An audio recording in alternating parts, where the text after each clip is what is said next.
नगर का प्रखंड बहुत पुराना प्रखंड, 3 प्रखंड पहले हुआ करता था। जब पलामू जिला था तो 3 प्रखंड का यह विधानसभा था, जिसमें धुर्की, नगर उटारी और फना था। तो आप समझिए कि कितना पुराना यह प्रखंड है। हमसे पहले 14 विधायक बने थे और प्रखंड मुख्यालय के जगह पर एक जर्जर बिल्डिंग था। मैं एक बार तो आश्चर्य हो गया कि एक वीडियो को छाता लगा करके काम करते हुए मैंने देखा। छत इतना टपक रहा था कि इस स्थिति में इसी प्रखंड मुख्यालय में काम हो रहा, जहां से विकास का पूरे प्रखंड का रूपरेखा रखा जाता, वही जब विकास के मामला में जर्जर हो जाए तो जनता तक क्या विकास होगा, यह किसी ने सोचने का काम नहीं किया। आज यह चमचमाता हुआ आलीशान बिल्डिंग अपने विकास के लिए कोई ला करके और प्रखंड मुख्यालय को चमकाने का काम किया तो आपका बेटा भानु प्रताप शाही ने किया, जो आपके सामने खड़ा है। और इसका उद्घाटन में इतना लोगों ने राजनीति किया कि किसी भी तरह से भानु जी के हाथ से नहीं हो, इतना गंदा हरकत किया, इतना छोटा सोच रखा लोगों ने। मैं उन बातों को दोहराना नहीं चाहता, लेकिन सबको पता है कि आदरणीय रघुवर दास जी के सरकार में इसको पास करा करके हम लोगों ने स्वीकृति करा करके शिलान्यास करके काम लगाने का काम किया था। और केवल प्रखंड मुख्यालय की बात मैं नहीं कर रहा, स्वर्ग में विराजमान स्वर्गीय गिरवर पांडे जी हैं। उन्होंने अनुमंडल की स्थापना नगर उटारी में 1991 में करवाने का काम किया था।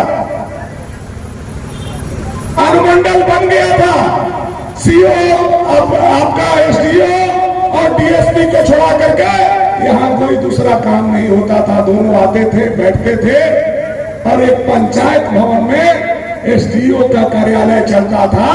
आज चमचमाता हुआ एसडीओ आवास भी किसी ने बनवाया तो आपका बेटा भानु प्रताप शाही ने बना करके स्वर्गीय गिरवर पांडे जी के सपना को साकार करने का। और केवल मैंने अनुमंडल मुख्यालय नहीं बनाया, अनुमंडल था लेकिन न यहां रजिस्ट्री होता था, न यहां कोर्ट चलता था। हमारे जनता को बात बात में गढ़वा जाना पड़ता था। यहाँ गाइड लोग भी होंगे, यहाँ वकील लोग भी होंगे, हमारे पत्रकार भाई लोग भी बैठे। कितनी लड़ाई, कितनी जद्दोजहद के बाद मैंने यहाँ रजिस्ट्री ऑफिस शुरू कराया। और आपने देखा होगा कि यहाँ के मंत्री आलमगीर आलम से 1.5 घंटा लड़ाई लड़ करके आज कोर्ट भी अगर चालू है तो वह काम भी भानु प्रताप शाही ने नगर उतारी में करने का काम किया और गढ़वा से हटा करके कोर्ट भी आज यहां चल रहा है। अब एक फंक्शनल अनुमंडल का दर्जा हम लोगों को मिला है, लेकिन जेल अभी भी शुरू नहीं है। इसके लिए भी हम प्रयासरत हैं। आचार संहिता लग गए, लेकिन सरकार से पत्राचार और विधानसभा के सवाल जवाब के माध्यम से मैं आपको बताना चाहता हूं कि आने वाला समय में बहुत जल्द गढ़वा के जेल से हमारे यहाँ कैदी शिफ्ट किए जाएंगे और यहाँ जेल भी प्रारंभ करके समुचित रूप से कोर्ट का कार्यक्रम शुरू होगा। यह मैं आपको बताना और कहना चाहता हूं।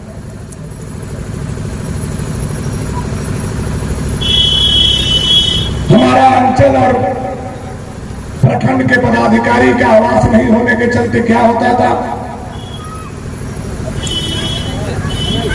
शायद कर्मी लोगों को क्या होता था वो समझने का प्रयास करेंगे। अभी उनको समझ में नहीं आ रहा होगा इस सरकार में, सरकार उनसे क्या पाप करवा रहा है। न वीडियो को समझ में आएगा, न सीओ को समझ में आएगा, न हमारे कर्मचारी को समझ में आएगा क्या पाप उनसे हो रहा है।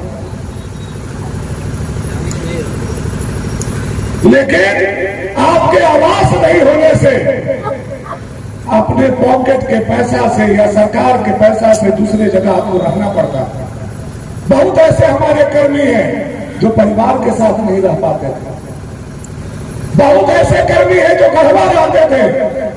कई कई बार ऐसे दुर्घटना हुई है जिसमें हाथ पैर लोगों का टूटा है, एक्सीडेंट हुआ है।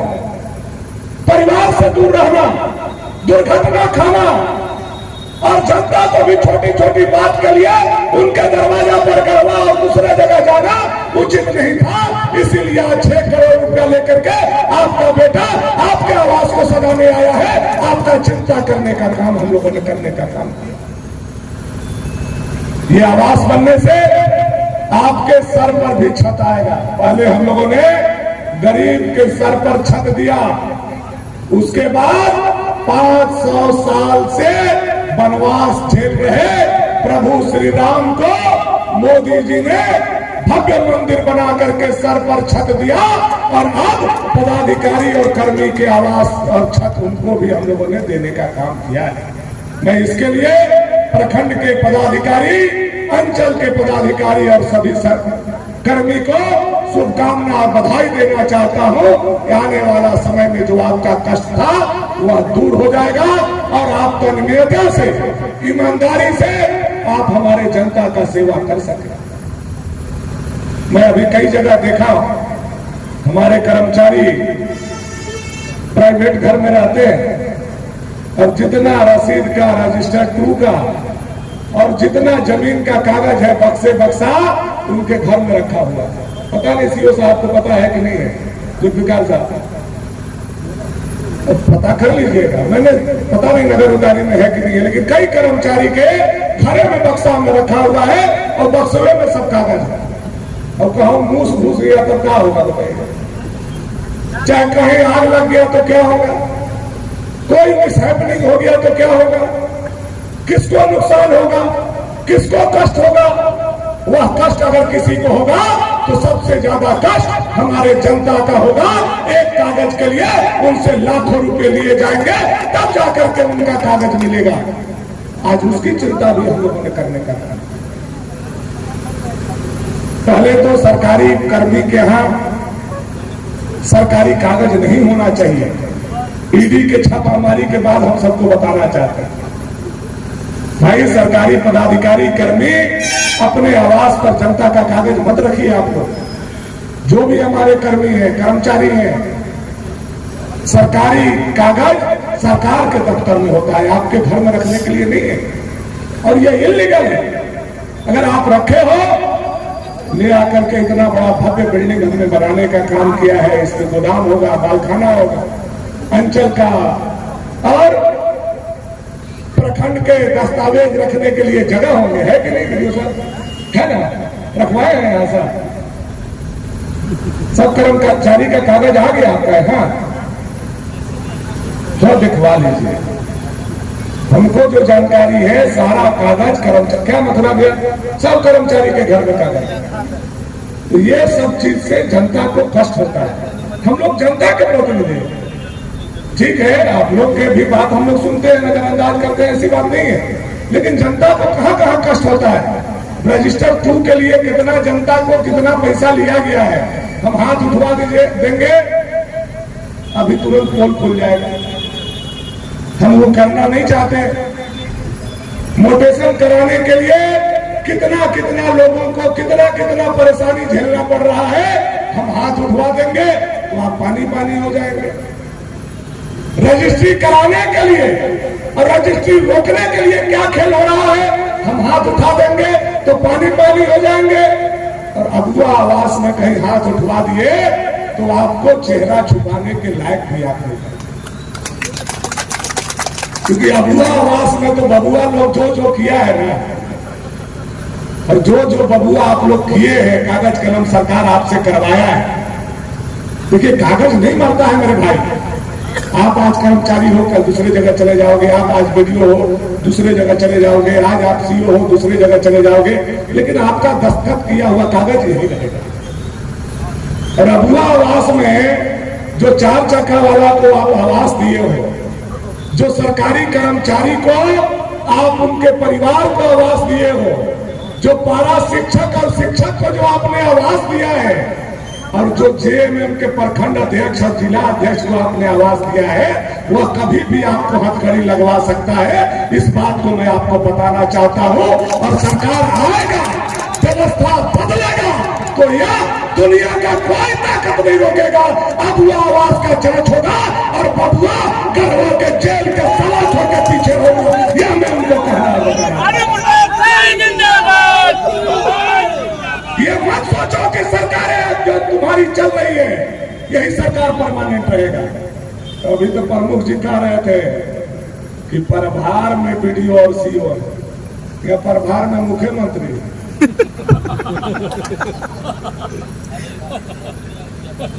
तो मुख्यमंत्री प्रभार में क्या होगा? पार्ट 1 जेल में बंद है और पार्ट 2 चला रहा है। बेचारा इन लोग को कहा बोलवा रहे हैं? ये लोग कौन गुनाह किए हैं? सत्येंद्र कुमार और जुल्फिकार का नाम है, इन लोगों का कोई गलती नहीं है। गंगोत्री से जब गंगा गंदा हो जाएगा तो नीचे गंगा का जल पीने के लायक नहीं है। क्या सिस्टम है अभी हम लोग देख रहे हैं। आप देखिए 1 हफ्ता का नोटिफिकेशन कार्मिक विभाग के निकाल करके 1 हफ्ता का सर्टिफिकेट आप देखिए। बड़े बड़े सचिव को 3-3 दिन में तबादला कर दिया जा रहा है। यह सरकार कंफ्यूज है कि हम करें तो क्या करें, जेल में जाए, बगल में जाए कि हेमंत सोरेन के बगल में रहे। यह सरकार इतना कंफ्यूज है। मुख्यमंत्री के प्रधान सचिव बदल दिए जा रहे हैं, ग्रामीण विकास विभाग के रातों-रात सचिव बदल दिए जा रहे हैं, डायरेक्टर को 3-3 को प्रभार दे दिया जा रहा है, जो मुंह गया उसको भी प्रभार दे दिया जा रहा है। अब एक डीएसपी बेचारा लिख करके दे दिया कि हम नौकरी नहीं करेंगे। यह सरकार की स्थिति। तो इन कर्मी का केवल गलती नहीं है, यह सरकार का स्थापना जिस दिन से हुआ 181 बंद कर दिया। रघुवर दास जी के समय में 181 था। घर का, खुराक का, जंगल का, जमीन का, पदाधिकारी का, राशन का, पेंशन का, किसी तरह का कोई जनता को तकलीफ होता था 181 पर हम फोन करते थे, पदाधिकारी दौड़ के आता था, हमारा काम होता था। और यह सरकार जिस दिन बैठा गठबंधन का, उसी दिन पहला काम किया 181 बंद कर दिया। 181 नहीं बंद किया, वह झारखंड के 3.5 करोड़ जनता का जबान बंद करने का काम किया। यह मैं आपको बताना चाहता हूँ। और जब जनता का जबान बंद हो जाता है तो पदाधिकारी का लूटना वहीं से शुरू हो जाता है, वहीं से शुरू हो जाता है। वही हुआ। आज आप देख रहे हैं, यहाँ का बात कर रहे हैं, वहां जाकर वो अधिकारी जेल में, रांची का डीसीए हेराफेरी कर दिया, फलाना आदमी के नाम पर जमीन था, फलाना आदमी के दे दिया। मुख्यमंत्री ऐसा था कि अपने लीज ले लिया। अब इससे बड़ा क्या अपराध है? यह अपराध का देन है कि आज पूरा झारखंड जैसे शरीर में मवाद भरता है, पूरा झारखंड आज कैंसर के तरह भ्रष्टाचार से बजबजा रहा है। यह हेमंत पार्ट 1 और हेमंत सोरेन पार्ट 2 का सरकार में जनता का पाकिटमारी है। आप याद कीजिए 2018-19 हेमंत रघुवर जी का सरकार, यही नगर उतारी में बालू कैसे ट्रैक्टर था बताइए तो? रघुवर बताओ दीदी, रघुवर उतनी मैंने 1500 रुपये। अब आज कैसे है? 5,000। कैसे होगा? जनता बोल रहा है, मैं नहीं बोल रहा हूं। 1500 रुपये था या 5,000 हो गया, क्यों हुआ? बालू वही है, नदी वही है, ट्रैक्टर वही है, थोड़ा सा डीजल का पैसा बढ़ा होगा तो 1500 जगह पर 1700 कर देता, 2000 कर देता, कैसे 5000 हो गया? इसलिए हुआ कि यह हेमंत सोरेन का सरकार जब आया तो इसने बालू को सोना बनाया और बीडीओ को कहा, सीओ को कहा, तुम अपना काम मत करो, तुम जाकर के बालू के घाट देखो। दरोगा को कहा, जाकर के बालू का घाट देखो। और अभी बैंक में डकैती हो रहा हो और अभी एक बाकी नदी में कोई ट्रैक्टर से बालू लेने जा रहा हो और दोनों का फोन थाना में जाएगा, दरोगा जो है टोपी पहन के डकैतुआ के छोड़ देगा और ट्रैक्टरवा के पकड़ लेगा। यह हाल हमारा झारखंड में हो गया। हुआ है कि नहीं हुआ है? उसी के चलते 1500 का बालू आज 5,000 हो गया। अपना काम छोड़ करके सब बालू के पीछे लग गया। और उसका देन है कि 2-2 लाख आवास झारखंड में बाकी है, जिसके चलते प्रधानमंत्री आवास आज नहीं बन पा रहा है, केवल बालू के चलते।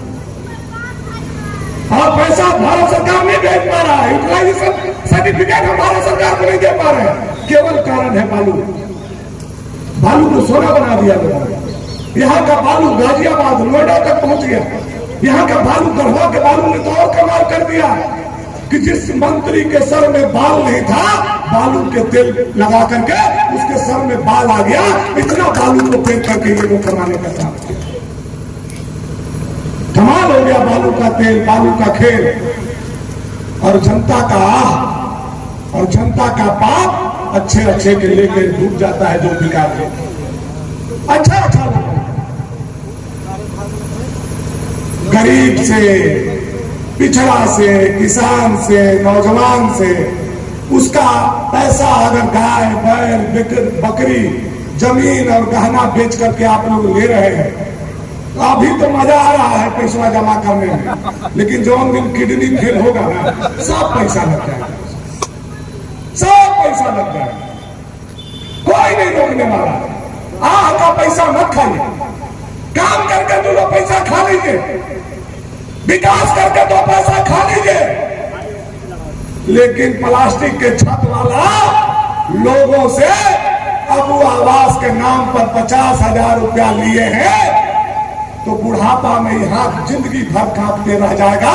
चाय नहीं पी पाइएगा, हम बता दे रहे हैं आप लोग। उसको कौन बीमारी बोलते हैं? स्पार्किंग ना बाबा, स्पार्किंग होता है बुढ़ापा में। ऐसे ऐसे करते रहिएगा, चाहे वो नाती बढ़िया रहेगा तबे पिलाएगा, हम बताते हैं। अरे भाई, जनता को कहीं तो छोड़ दो। इस जनता के लिए आप नौकरी कर रहे हो, इस जनता के लिए हम विधायक हैं, ये जनता के लिए सिस्टम बना है, ये जनता के लिए संविधान बना है। आप शपथ लेकर के कुर्सी पर बैठते हो, कम से कम हाथ जोड़ करके जनता के छोटे छोटे चीजों में पता, इतना तो हम लोग कर सकते हैं। यह हम लोगों को सोचना चाहिए। इंसान के अंदर भी भगवान और शैतान दोनों होता है। थोड़ा सा गरीब के लिए अपना शैतान को मार दो, इंसान को जगाओ, आप देखोगे कि यह हमारा बंसीधर नगर, जब तुम्हारे अंदर इंसानियत जगेगा, बंसीधर नगर बाबा बंसीधर के कृपा से पूरे झारखंड में पहला स्थान पर पहुंचेगा। केवल आपको इंसानियत जगाने की जरूरत है, बाकी बहुत कुछ करने का जरूरत नहीं है। विरोधी लोगों के बारे में हमको नहीं कहना है, सब तो अफ्रीका दिए हैं क्या है?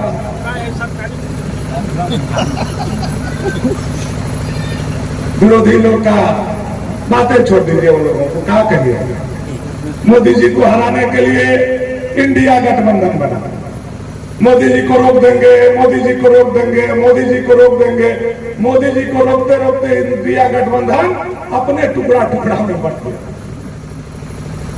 अरे मोदी कोई मामूली आदमी नहीं है, मोदी ईश्वर का भेजा हुआ दूत है, जो गरीबों को दिल में बसा करके गरीबों के लिए काम करते हैं। मोदी कोई मामूली आदमी नहीं है। प्रधानमंत्री के कुर्सी पर बैठे हुए 10 साल हो गए, 10 साल में एक दिन भी बिना छुट्टी लिए हुए अगर गरीबों का चिंता कोई करता है तो 56 इंच के छाती वाला नरेंद्र भाई मोदी करता है, दूसरा कोई प्रधानमंत्री नहीं किया। उसके रथ को तुम क्या रोकोगे? मोदी जी को रथ रोकने के लिए इंडिया गठबंधन और भानु जी के रथ को रोकने के लिए ताहिर मियां और राजा मियां दोनों सक्रिय, जो उनके 52-56 कर लिया। ताहिर मियां और राजा मियां दोनों सट गए, जब फेविकोल नियम सेटल। बहुत पदाधिकारी कर्मी जो है, उन्हीं को विधायक, उन्हीं को चेयरमैन और उन्हीं को मान के काम कर रहे हैं। बहादुर कलमों आपका चल रहा है। अब एक बात तो हम बता दे रहे हैं, हराई नहीं छोड़े, हराई नहीं छोड़े, सुधार जरूर गए, लेकिन कौनों खेत में घुड़ाइएगा वैसे ही कौन काटेंगे जैसे पहले काटते थे। हमें को कोना छोड़ने वाला नहीं, कलम चलाए हैं। हमको पता है कि ताहिर मियां के कहने पर, राजा मियां के कहने पर आप कलम चलाए, तो कलमों में फंसे भी हैं। हमको सबका दस्तावेज है। हम सरजू राय जी बनना नहीं चाहते हैं, तो कितना लोग जेल में चल जाइएगा, लेकिन हम इतना जरूर आग्रह और विनती करेंगे कर्मचारियों से देखो भाई, अब 8-10 महीना है और ऐसे हो जब चुनाव आता है तो कर्मचारी लोग, पदाधिकारी लोग न्यूट्रल हो जाता है। अब न्यूट्रल हो जाने का जरूरत है। मत सरकार के पक्ष में बहो, मत सरकार के गलत बातों को सुनो, मत सरकार के गलत कामों में इन्वॉल्व हो। अगर सरकार के गलत बात सुनोगे, मंत्री के कहे हुए दबाव में आओगे, मंत्री के चर्चे के कहे हुए दबाव में आओगे, तो तुम्हारा रास्ता तुम्हारे घर के तरफ नहीं, जेल के गेट के तरफ होगा। यह कान खोल करके सुनने का काम। और जो मंत्री के दम पर आजेड़ी उठा करके सीना तान करके चल रहे हो, उस मंत्री का जमानत जब्त नहीं करा तो भानु प्रताप शाही हमारा नाम नहीं। यह बात भी वो मंत्री का भी जमानत जब्त कराएंगे। भानु प्रताप शाही के भी वजन और रंग से मत ना पो। हम लोग परमाणु है, परमाणु जहां गिर जाते हैं वहां पता चलता है। बहुत लोगों पर गिरे हैं समय पर, हम लोग वहां भी गिरे। और जो लोग उनके कहने पर या उनके दलालों के कहने पर ये जो माहौल गंदा किए हो भाई, हम हाथ जोड़ रहे हैं। 8 महीना में सुधार लो, सुधार लो। 8 महीना समय है। पाप हो गया, भूल हो गई, गलती हो गई। जनता का काम करो, जनता का सेवा करो, मत सताओ। केवल जनता का सेवा करके 8 महीना में अपना पाप धोने का आपके पास मौका है। बहुत सारा बात नहीं कहते हुए